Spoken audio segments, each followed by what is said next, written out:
Assalamualaikum warahmatullahi wabarakatuh. Kami dari kelompok 8 akan menjelaskan tentang network model persoalan Maxflow. Sebelum itu, saya akan menyebutkan anggota dari grup 8 yang terdiri dari yang pertama ada Amira Hasna, yang kedua ada Faris Syamsuddin, yang ketiga ada Nevin Adel Ramaputra, yang keempat ada Syahrana Pinam, dan yang terakhir ada Vivian Raini. Definisi dari jaringan itu adalah sebuah jaringan terdiri dari kelompok node yang dihubungkan oleh busur atau cabang, suatu jenis arus tertentu dikaitkan dengan setiap busur. Contohnya dalam jaringan transformasi, kotak mewakili node dan jalan raya mewakili busur. Dengan lalu lintas mewakili arus busur, rotasi standar untuk menggambarkan sebuah jaringan G adalah G sama dengan NA, di mana N adalah himpunan node dan A adalah himpunan busur. Suatu jenis arus tertentu berkaitan dengan setiap jaringan, misalkan arus produk minyak dalam sebuah jaringan pipa dan arus lalu lintas dalam jaringan transformasi. Pada umumnya, arus dalam sebuah busur dibatasi kapasitasnya yang dapat terbatas atau tidak terbatas. Next. Model aliran maksimum maksimal flow sesuai dengan namanya adalah sebuah model yang dapat digunakan untuk mengetahui nilai maksimum seluruh arus di dalam sebuah sistem jaringan listrik, pipa saluran, dan jalur lalu lintas dalam sebuah sistem jaringan yang tertutup. Next. Persoalan aliran maksimal atau maksimal flow. Persoalan aliran maksimal di mana satu node sumber dan satu node tujuan dihubungkan melalui sebuah jaringan busur dengan kapasitas terbatas. Jaringan ini bersifat satu arah dalam arti bahwa arus dimulai di node sumber dan berakhir di node tujuan. Tetapi sebuah busur, IJ, dapat memiliki dua kapasitas yang berbeda tergantung pada apakah arus tersebut dari I ke J atau dari J ke I. Misalkan jika jaringan tersebut berhubungan dengan arus lalu lintas di jalan raya. Sebuah jalan dapat memiliki kapasitas positif dalam satu arah dan kapasitas nol dalam arah lainnya. Sebaliknya, sebuah jalan dua arah dapat memiliki kapasitas yang berbeda dalam arah dan berlawanan jika kedua arah tersebut tidak memiliki jumlah jalur yang sama. Next. Selanjutnya akan dijelaskan oleh rekan saya. Terima kasih Vivi. Selanjutnya ada contoh praktis ya. Di sini penentuan kapasitas tahunan maksimum dalam jumlah ton jaringan pipa penyaluran batu bara yang menghubungkan tambang batu bara di Wyoming dengan pembangkit tenaga listrik di Houston. Jaringan pipa batu bara mengirimkan batu bara dengan memompakan air melalui pipa yang dirancang khusus dan menghubungkan tambang batu bara dan tujuan yang diinginkan. Next. Suatu situasi di mana sejumlah penghilangan minyak dihubungkan dengan beberapa terminal distribusi melalui jaringan pipa, stasiun pemompaan, dipasang jaringan pipa tersebut untuk menggerakkan produk-produk minyak terminal distribusi ke terminal distribusi. Tujuan menganalisis situasi ini adalah memaksimumkan arus di antara penghilangan dan terminal berdasarkan kapasitas penghilangan dari pipa. Next. Prosedur penyelesaian maksimal flow adalah sebagai berikut. A. Carilah lintasan dari sumber ke tujuan dengan kapasitas aliran positif. Jika tidak ada, berarti aliran yang ada telah merupakan pola aliran optimum. B.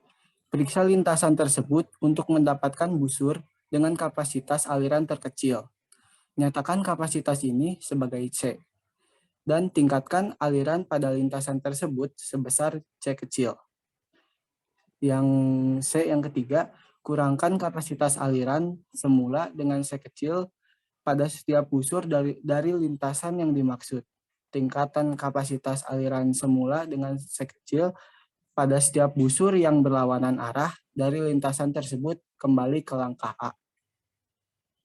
Baik, selanjutnya dilanjutkan oleh rekan saya. Selanjutnya yaitu syarat memulai iterasi, yaitu pada input perjalanan tidak ada yang nilainya 0 atau angka di sebelah kiri panah. Selanjutnya itu proses iterasi, yaitu pilih salah satu rute perjalanan dengan memperhatikan syarat. Yang kedua, jadikan nilai terkecil dalam perjalanan tersebut sebagai input. Dan selanjutnya dalam hal ini diasumsikan bahwa aliran yang masuk ke suatu node sama dengan aliran yang keluar dari node itu. Jika kapasitas pada busur I dan J adalah C, IJ, maka tingkat aliran pada busur IJ, yaitu jumlah aliran dari node I ke node J, adalah bilangan non-negatif yang tidak lebih besar dari C, IJ. Dengan demikian, jika tingkat aliran pada busur I dan J dinyatakan oleh Fij, maka 0 lebih dari Fij atau lebih besar dari Cij. Sebenarnya persoalan aliran maksimum ini dapat diformulasikan sebagai persoalan program linear sehingga dapat diselesaikan dengan metode simplex. Akan tetapi di sini akan dikemukakan satu prosedur penyelesaian yang lebih efisien sebagai berikut, yaitu 1. Carilah lintasan dari sumber ke tujuan dengan kapasitas aliran positif. Jika tidak ada, berarti aliran yang ada telah merupakan pola aliran optimum. Yang kedua yaitu periksalah lintasan tersebut untuk mendapatkan busur dengan kapasitas aliran terkecil. Nyatakan kapasitas ini sebagai C dan tingkatan aliran pada lintasan tersebut sebesar C. Yang ketiga, kurangkan kapasitas aliran semula dengan C pada setiap busur dari lintasan yang dimaksud. Tingkatkan kapasitas aliran semula dengan C pada setiap busur yang berlawanan arah dari lintasan tersebut kembali ke langkah 1. Selanjutnya dilanjutkan oleh yang terakhir, yaitu ada cara yang dapat digunakan untuk menguji apakah solusi yang didapat sudah optimum atau belum. Cara itu dikenal sebagai teori Max-Flow-Min cut, teori aliran maksimum potongan minimum. Suatu cut potongan dapat didefinisikan sebagai suatu set busur yang terdiri atas paling sedikit satu busur dari setiap lintasan sumber ketujuan. Dengan nilai potongan ini sama dengan jumlah kapasitas aliran pada busur-busur dalam arah tertentu dari potongannya. Arah aliran pada suatu busur adalah arah dari busur yang meninggalkan kapasitas aliran lebih kecil dari kapasitas aslinya. Selanjutnya dilanjutkan oleh rekan saya. Selanjutnya di sini terdapat latihan soal. Yang pertama di sini titik awalnya adalah 1 dan titik tujuannya adalah 7. Pada tahap awal ini kita isi output tiap node dengan 0. Selanjutnya kita ambil iterasi 1. Pada iterasi 1 ini kita ambil lintasan 1, 2, 5, 7. Pada lintasan 1, 2, 5, 7 ini kita lihat pada soal sebelumnya kita lihat kapasitas terkecilnya. Di antara lintasan 1, 2, 5, 7, lintasan kapasitas terkecilnya adalah 4. Jadi, pada iterasi 1 ini kita alirkan sebanyak 4. Karena sudah kita alirkan sebanyak 4, setiap kapasitas akan kita kurangi dengan 4. Seperti pada node 1 ke node 2, pada awalnya kapasitasnya adalah 6, dikurangi 4 menjadi 2. Kemudian node 2 ke node 5 pada awalnya kapasitasnya adalah 4, dikurangi 4 menjadi 0. Kemudian node 5 ke node 7, yang pada awalnya kapasitasnya adalah 4, dikurangi 4 menjadi 0. Kemudian pada outputnya kita tambahkan yang awalnya 0 menjadi 4. Selanjutnya pada iterasi 2 kita ambil lintasan atau jalur 1, 3, 6, 7. Pada jalur 1, 3, 6, 7 ini kapasitas paling kecilnya adalah 3. Karena pada iterasi sebelumnya kita sudah mengalirkan sebanyak 4, maka di iterasi kedua ini kita jumlahkan aliran sebelumnya dengan aliran yang saat ini, yaitu 7, menjadi 7. Karena kita alirkan 3 pada iterasi kedua ini, maka kapasitas tiap nodenya kita kurangi. Seperti pada node 1 ke node 3, yang pada awalnya kapasitasnya adalah 4. Kita kurangi dengan 3, maka kapasitasnya menjadi 1. Kemudian node 3 ke node 6, yang pada awalnya adalah kapasitasnya 3, kita kurangi 3 menjadi 0. Kemudian node 6 ke node 7, yang pada awalnya kapasitasnya adalah 9, kita kurangi 3 menjadi 6. Dan di setiap outputnya kita tambahkan aliran yang kita alirkan, yaitu 3. Selanjutnya akan dilanjutkan oleh rekan saya. Baik, untuk selanjutnya pada proses iterasi ketiga, kita ambil jalur 1, 3, 4, 6, 7.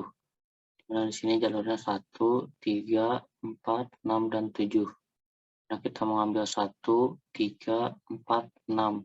Dan angka terkecilnya adalah 1. Maka setiap keluaran node-nya kita kurangi dengan 1, dan setiap yang merah ini kita tambahkan dengan 1.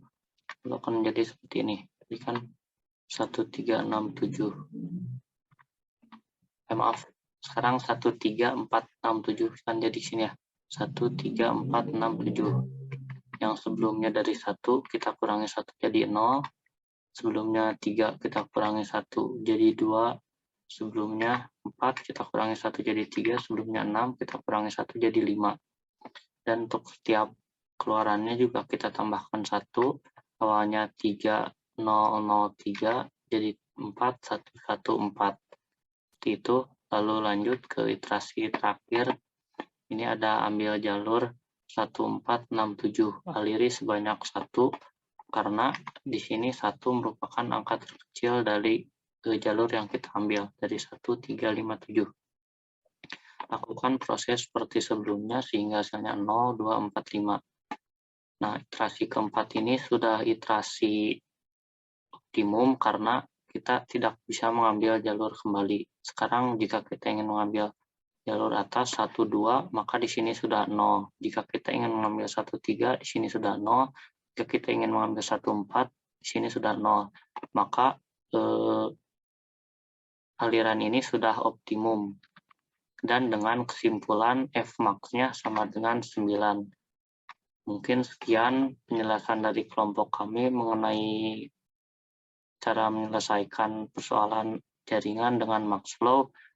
Sekian dari kelompok kami. Wassalamualaikum warahmatullahi wabarakatuh.